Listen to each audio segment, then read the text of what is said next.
Hello and happy Wednesday. Today on the Busy Bride podcast, I'm chatting with EvaMarie from Earth Tones Artistry, a hair and makeup company based out of Philadelphia, but honestly, they travel in a giant circle around Philly. New Jersey, New York, Maryland, all of the states.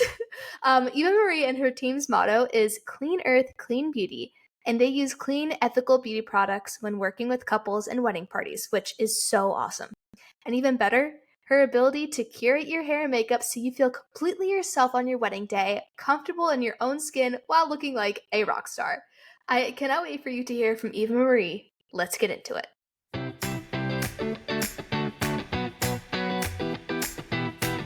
Hello and welcome to the Busy Bride podcast. I'm your host, Gabriella Marie, and I created this podcast to help you research vendors and learn valuable advice as you plan the most special and true to you wedding day of your dreams. Let's get started.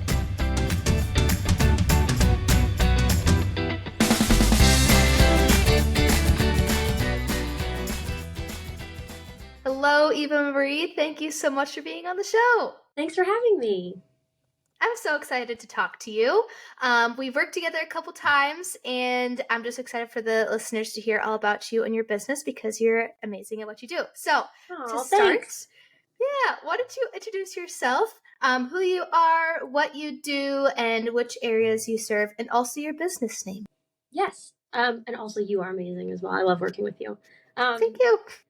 So my name is EvaMarie. I own Earth Tones Artistry. It's a hair and makeup company that our target market is people who want to work with clean, ethical, kind brands for their wedding, and then also just have a little bit more inclusion for like natural, diverse styles throughout. So amazing. And where are you based / which areas do you serve? Yeah, so greater Philadelphia area, but also like Jersey Shore, New York, obviously like Lancaster, Virginia. It's all over the place, right? Like we're like quadruple state. That's Yes. So the giant circle around Philadelphia. Yeah, Maryland if you want me, Baltimore. So I'm all over the place, but Philly is my home base.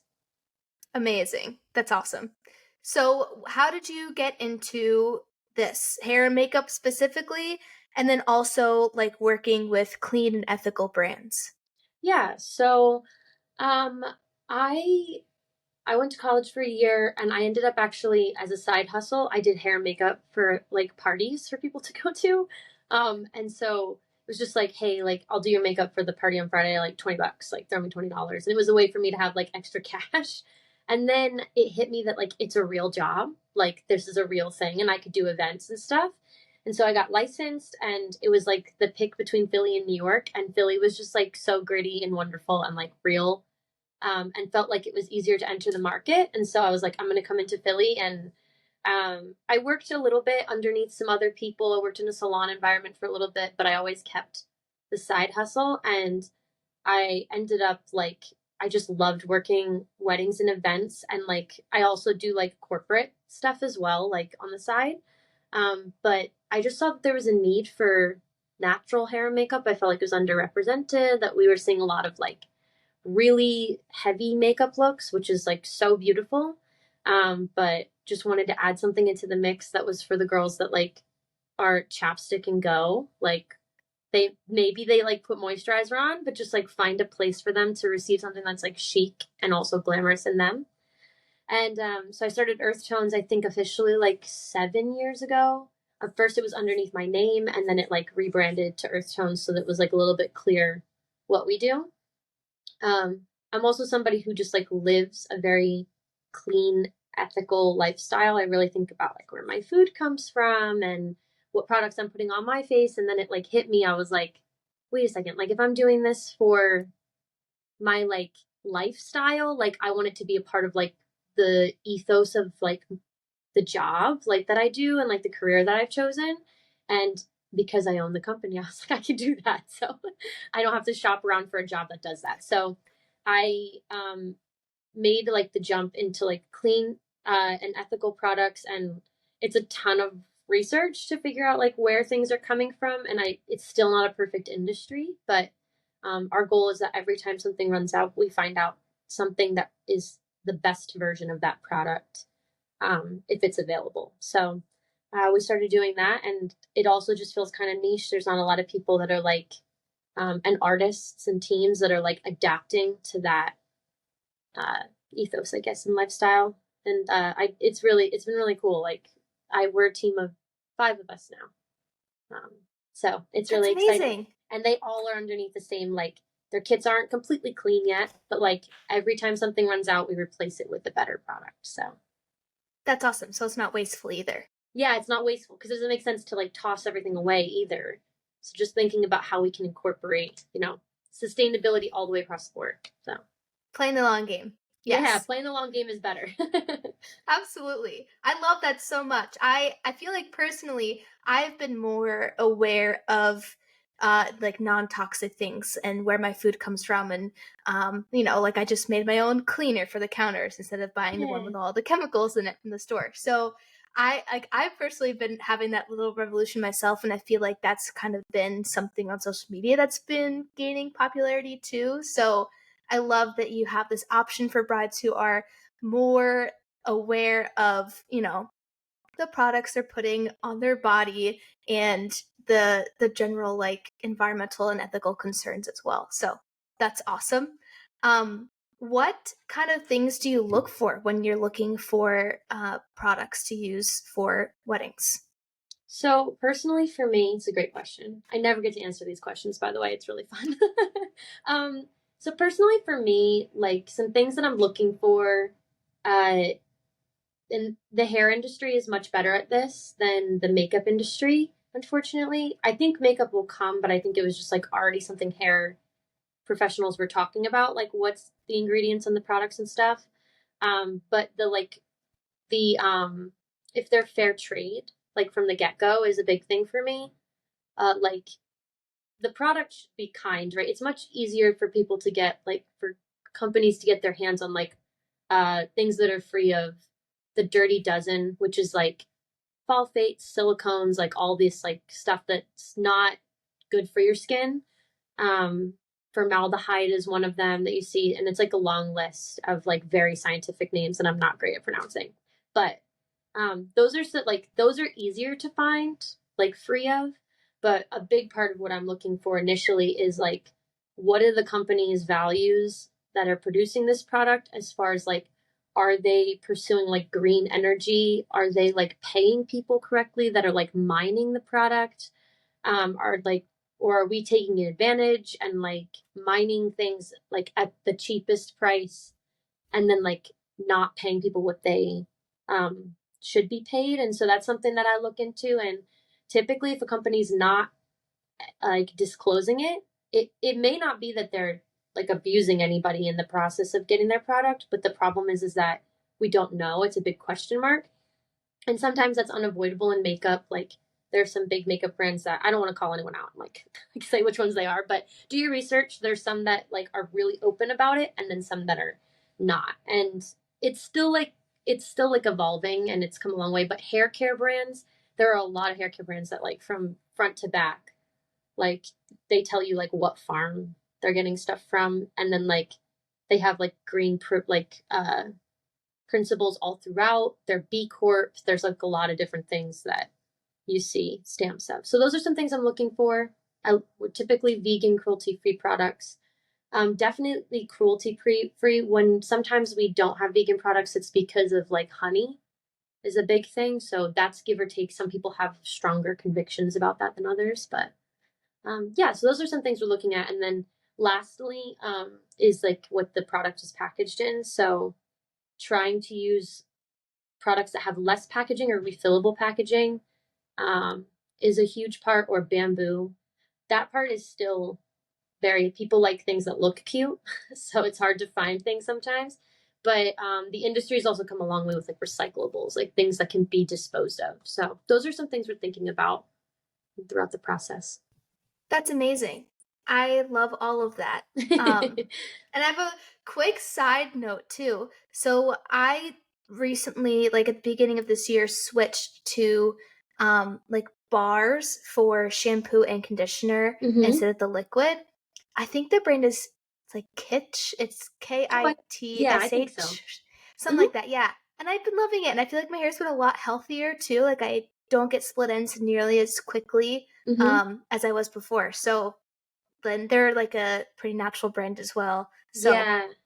Yeah, yeah, there's something I think that there's something to be said about like I think when people try to make a lot of change at once, it doesn't work, right? Like so I think when the like our way of doing it of like introducing things slowly, it does allow you to like actually learn like why you chose the product where like it can be too much information like so sometimes I first like made a huge emphasis on like okay what skincare products can I like start to incorporate before I start like replacing eyeshadows and like all that stuff like let's just start small and grow from there and then I think also unfortunately sometimes it's just compromise there are certain products that maybe are not the best like quite yet, but they're on the way and they have a lot of potential. And I think sometimes it's like waiting for them to capital like they may lead that way and trying to use some I think that's just like some discernment throughout.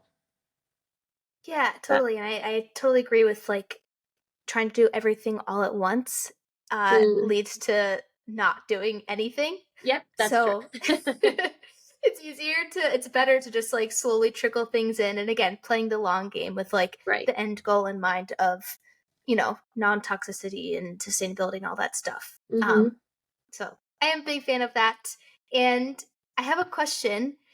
So you use all these great products in hair and makeup. When you work with at weddings, do you work with couples who still want a ton of makeup on their face just with these better products, or are they more so like natural couples who don't wear makeup often and want something good that's going on their face, if anything at all? Yeah, that's a good question. So it is like a mix. I would say it's like 70-30. So 70% of our brides, and that's not an exact number, I didn't do the math, but if I had to give a general, 70-30, 70% of our brides are coming to us because they're seeing a more lightweight application being advertised. And oftentimes we see that people that typically don't wear a lot of makeup are also falling into this target market of like living like a cleaner lifestyle and wanting that value. So it's always just like I think it just double checks their box. Like that they don't, they're maybe more concerned about skincare and having really nice skin, but they like a really lightweight like application. And then the other 30% is the people who are like, give me the glitter, give me the full lip. I love all that. And like also can I have full coverage, but I want it to be like this really kind application with like good products. And so that is the one thing that like I tell people all the time that's like the misconception about clean products is that they don't last as well, like, and they don't have longevity. And oftentimes that's the concern, especially when you have a fuller makeup look. And so we're definitely like, we do a lot of the full makeup looks as well still. And always like the bride may want to be natural, but like somebody else might not want to be in the party. And we try to make sure that like they can receive an application that's high end and still like reflects their own personal style of like a fuller glam look.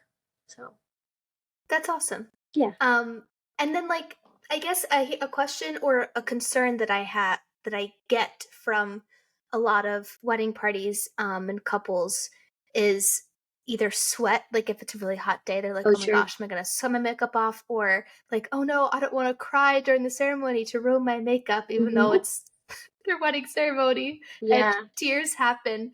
So what can you say to kind of like ease those, I guess, fears about the makeup that they paid for getting ruined by any aspect of the day? Yeah. So I always say that our makeup is like lived in. You can like live in the makeup and also we try to give people a finish that they can fix.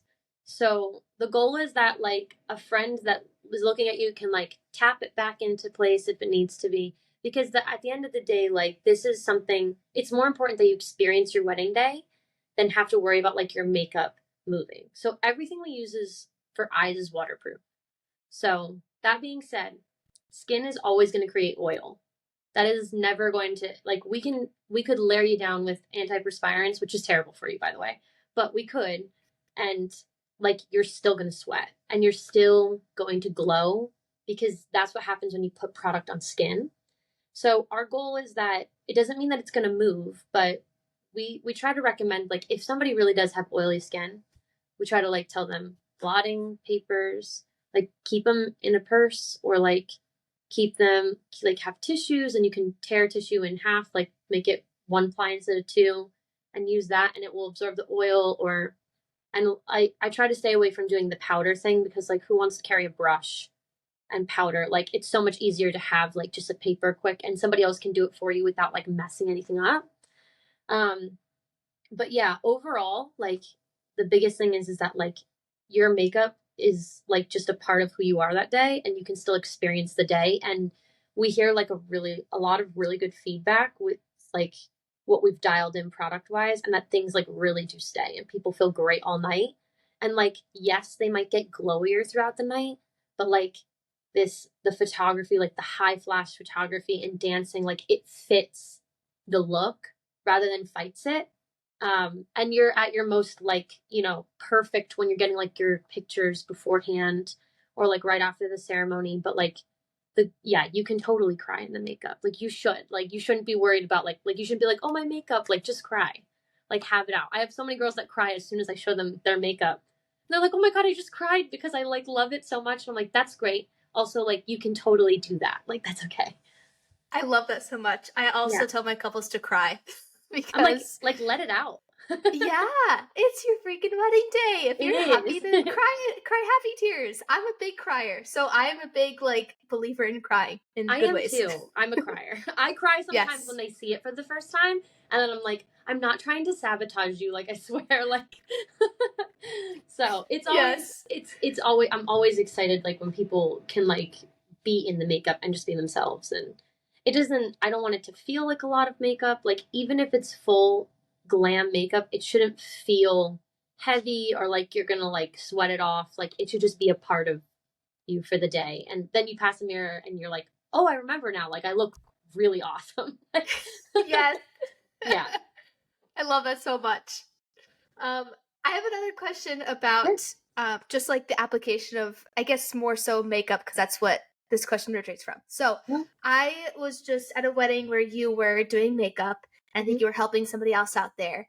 Um, and you asked the bridesmaid before you put anything on, you said, do you have any allergies or anything I should be aware of?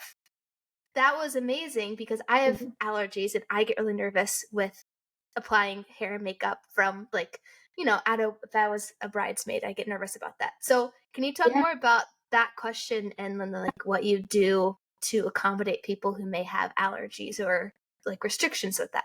Yeah, so allergies are very common nowadays. Like people have, and even if they don't have allergies, they're sensitive. So the basis for me is typically like within a couple weeks of the wedding, I send out an email to the bride, and I ask if anybody has allergies in the party. And that's like my first like go through. And typically people who have really obvious allergies will say it, like latex allergies or something that people often like claim right away. Maybe it's nuts, coconuts, like different things, and we hear about those allergies. Or if they have like vegan, like they really want a vegan application, no honey, nothing. So then I can do the research that I need to and make the notes and connect with the client. I also tell brides like to give them my email and just have them email me and initiate that conversation. Like the less that they have to be a part of. I don't want them to coordinate all allergy communication. I want them to be able to like move through it. So I just tell them to like let me know, and then from there I do some product research, and then sometimes I ask us. I always ask, even if I know that I had no allergies in the party. I always ask because sometimes people forget, and they like do have a latex allergy and they just like aren't thinking of it. And they're like, "Oh yeah, I am allergic to latex." Well, that's a huge deal. We can't do lashes then. Like even if you wanted them. And some people try to convince me, and I'm like, "I'm not putting a lash on you if you're allergic to latex, because the the packaging, oftentimes what they attach the lashes with is a latex product. So even if you use latex free glue, it's still a risk. And so a lot of it's product research. There's a lot of really great um, resources with like one of them is Credo Beauty. They're a clean hair and makeup company that like is essentially like a Sephora, but they have a set of values that like anybody that they carry has to be a part of. So they get like every product is Credo approved stamped. And then there's like products that are even more specific. So hypoallergenic. So carrying a couple of those in my kit. And then I also accommodate people that like if they just know that they have sensitive skin and sometimes allergies are really finicky, they don't know what they're allergic to. We use your makeup, we use your brushes. We tell you if there's anything that you need to like research and see if we can use like we really need a like black eyeliner and you don't have it. Like let's talk about like what our options are. Maybe you can try something on your like wrist like a couple weeks out. And so try to be really flexible for people feel safe and like they can receive a service without like having like a lesser than service or anything like that. Like just feel like comfortable and heard and no allergic reactions because that's the worst thing that we could possibly do. So Yes, absolutely. That is huge.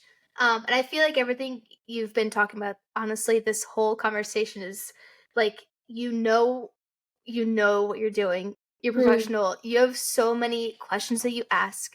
You know what to do the research on. And yeah. even the fact that you're able to reach out to individual wedding party members and like work with them on a one-on-one basis and it's not even their wedding. Like that's so cool and so valuable. Mm.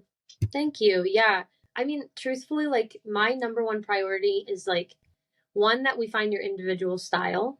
I want people to feel like themselves, look like themselves, but just feel like it's like 100% them. Like, and so natural might look different for a lot of different people. Like, what makes you feel natural is always having a winged liner. Well, we got to work that in, right? That's not natural to me off the top of my head, but like it's your natural. And so, like, or maybe you always wear a red lip or you really love blush, like, whatever your look is, like, we try to meet you there. And then on top of that, like, it's a safe environment where, like, hair, makeup, we can change anything. Like, we're not going to try to convince you that you need to wear lashes. We're not going to try to convince you that you need your hair teased. Like, it's about you receiving a service that is high end and glamorous, but also like exemplifies who you are, so that like it's your personal identity. It's a collaboration, and it's like there's no ego in it. Like I want you to be able to like ask questions and change things, and like that's my goal. Like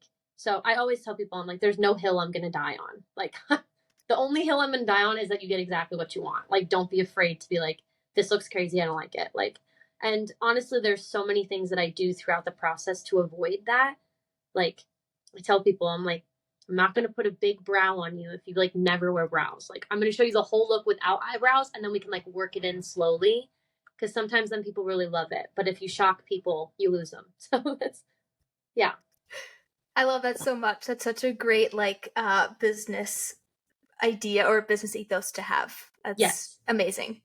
Yeah. Um so wrapping up, last question. Okay. Uh what is your biggest tip for couples getting married, both as a hair and makeup artist, so professionally, and then personally as somebody who is married? And this is outside of hair and makeup or Doesn't matter. okay. Um I mean, hmm, I always tell people I'm like one like you got to do like whatever works for you. Like if it's not fun, don't do it. Like if there's a portion of whatever you're planning that doesn't feel like you, like abandon ship. Like don't do that. Like for me, I was trying to pick out champagne and I was like it stressed me out. I was like why is this I'm not doing this. This is against my own rule. Like I'm not picking out champagne like for my own wedding when I got married. So we ended up just doing a beer garden wedding and we loved it and it was awesome and it worked so well and people were so pleased. And so like I think that just remembering that like just because somebody else did it some way doesn't mean that you have to do it that way. Like you should do whatever makes you feel your best and make sure that you have the vendors and the people a part of it that are like that like are not going to try to talk you into something that you don't want. Like listeners and that's the big thing. Make sure you're surrounded by people who listen and people who talk too much. like don't go with people that are trying to convince you of something and like go with your gut. Like if you know you don't want something then don't do it. Like just do whatever is you and that's gonna be what you like remember. Like you can't remember 20 things but you're probably gonna remember your favorite three. So that's some of my advice. But I love that advice so much. That's great. awesome. Well, thank you for having me. This was so fun. Of course. Thank you so much for being on the show. It was lovely chatting with you. That was such a great episode. I loved chatting with EvaMarie about all things clean, ethical products. I'm like really into that right now. So it's really cool to talk to her about that. And it's so awesome that she brings that to the wedding space, because you shouldn't be forced to do things that you don't want to do on your wedding day. And that includes having products put on your skin that you don't feel comfortable with. So that was a great chat. It's so great that she's doing this, and I loved her emphasis on feeling yourself on your wedding day and sticking with things that you're comfortable with, and honestly just going with your gut the whole way. So, love chatting with EvaMarie. You should go follow her. She's on Instagram and TikTok at Earth Tones Artistry. I'll link it in the show notes. And if you love this episode, and you think one of your friends getting married would benefit from listening to it, by all means, send it to them. I would love for the goodness of Earth Tones Artistry to be spread around. So, thank you so much for listening. I appreciate your time. Now go hug your person, and I will see you next Wednesday.